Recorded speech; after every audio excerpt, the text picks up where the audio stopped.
Ya, yo me llamo Luis Lemunado Millaquío,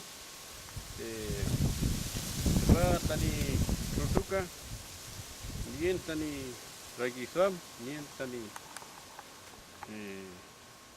Lorquiltifa, Rutuca Tuquín.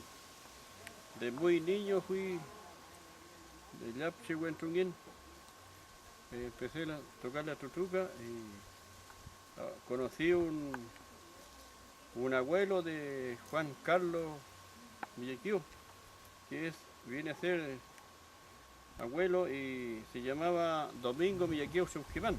De ahí aprendí este toque, Raquizam, Yapchi Huentunguín, Nientfati, Yunecawe Tutucatún, Puebla, si Amulalfa, Tutucatún, Tani sobrino veo, ya, Amupe.